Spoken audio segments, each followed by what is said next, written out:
Amigos, saludos desde Italia. Me encuentro en la ciudad de Treviso, como unos 30 kilómetros afuera de Venecia. Arrivano da Messico, Cina, Polonia, Israele, Brasile e Stati Uniti gli 8 influencer che negli scorsi giorni sono stati accompagnati a scoprire le eccellenze enogastronomiche del nostro territorio. Un viaggio in 6 aziende tra Treviso e Venezia, promosso da ICE Agenzia, con Union Alimentari, Confapi Venezia e Confapi Treviso. Con i loro reel, storie e selfie, nuovi strumenti della comunicazione digitale diventano ambasciatori delle bellezze e dell'identità della marca. Partendo proprio però dal prodotto agroalimentare, quindi il dolciario, il vino ovviamente, birra, tutte quelle che sono eccellenze che tutto il mondo ci invidia, con un linguaggio appunto molto smart, contenuti audio video di pregio che poi ovviamente verranno rimbalzati su tutti i social network e ci daranno grande visibilità. La capacità di marketing generata da influencer, blogger e giornalisti di settore si stima valga oltre 30 miliardi di dollari.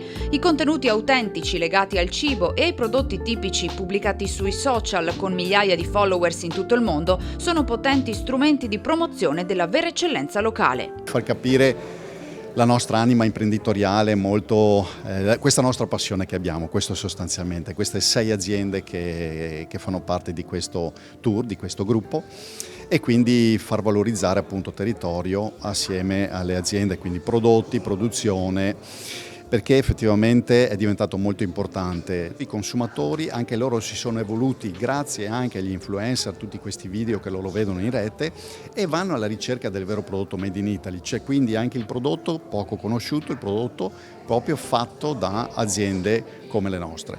Ci tenevamo a trasmettere a questi influencer la vita vera all'interno delle aziende, le emozioni da trasferire ai loro lettori, sperando in una scelta consapevole dei nostri prodotti che sono sicuramente i migliori al mondo. I segreti della panificazione, prosecco e vini autoctoni, la birra e gli aceti di alta gamma sono solo alcune delle degustazioni e delle esperienze a cui hanno potuto partecipare nei 3 giorni di tour.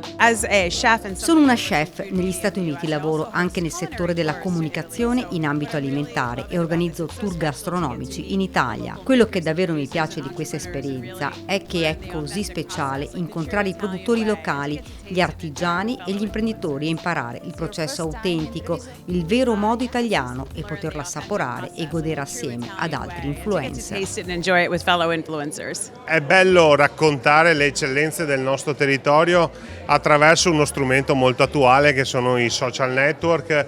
Ringrazio Confapi Treviso e Venezia per aver messo a sistema questo strumento di promozione del territorio. Abbiamo la bellezza di avere un bel territorio, ma la bellezza di avere tante belle aziende, quindi ci può essere un turismo che è legato alla cultura, all'arte, al paesaggio, ma anche un turismo industriale. Bisogna sfruttarlo di più, bisogna mettere in rete più aziende. Un volano per l'economia locale e per un turismo più consapevole.